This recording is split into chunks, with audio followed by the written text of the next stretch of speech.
এখন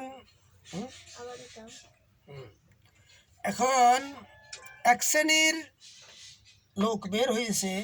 এই যে আমরা গাউসে পাক আব্দুল কাদের জিলানীর কারামতগুলি বলেছি, এগুলি কি সত্য? এগুলি কি কারামাতে আউলিয়ায়ে হাক্কুন, আউলিয়াগুনের কারামত কি সত্য? এখন তো কিছু লোক মানুষকে এনিয়ে বিনিয়ে এদিক সেদিক বুঝাইয়া এগুলা কি বলতেছে ভুল। এগুলা কি তো একটা হলো, একদিকে আরেকটা ভালো আছে যে তারা তো ভুল করেছে, ভুল বলতেছে, অস্বীকার করতেছে। সত্যকে অস্বীকারী কি কাফের। সত্যকে অস্বীকার করলে কি হয়?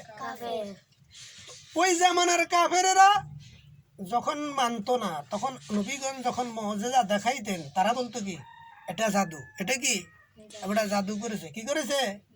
জাদু করেছে, মজনু বলেছে, তাদেরকে মজনু গালি দিছে। এই এখনকার কাফেররা তো অস্বীকার করে। তাহলে অন্তত তাদের থেকে একটু ভালো, তাদের থেকে। কারণ দেখে শুনেও তো একটা গোষ্ঠী তখন কি করছে, সত্যকে অস্বীকার করেছে। তারা বলতো এটা কি, এটা কি জাদু।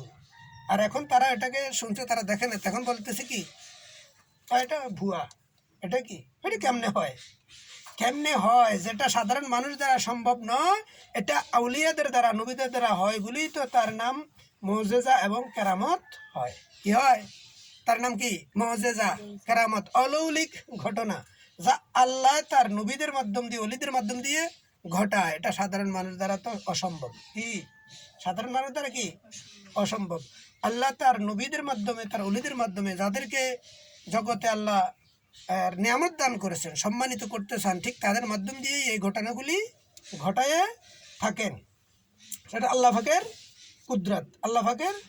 নবীর বেলায় মুজিজা, নবীর বেলায়, অলির বেলায় কেরামত, অলির বেলায় আল্লাহর পক্ষ থেকে যখন অলৌলিক কিছু আমরা পেয়ে থাকি, আকস্মিক ঘটে থাকে, সেটাকে আমরা বলে থাকি কি কুদরত। কি বলি?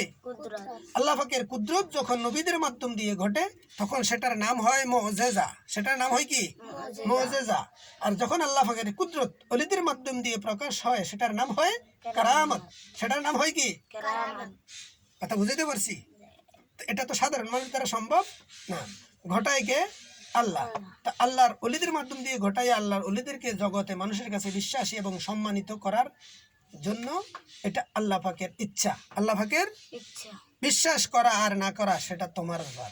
এবার তোমার ইচ্ছা, তুমি ইচ্ছা করলে বিশ্বাস করতেও পারো, না করে বিশ্বাস করলে ইমানদারের অন্তর্ভুক্ত হবে, আর অবিশ্বাস করলে কাফেরদের অন্তর্ভুক্ত হবে। এবার তোমার বিষয়। কথা ক্লিয়ার?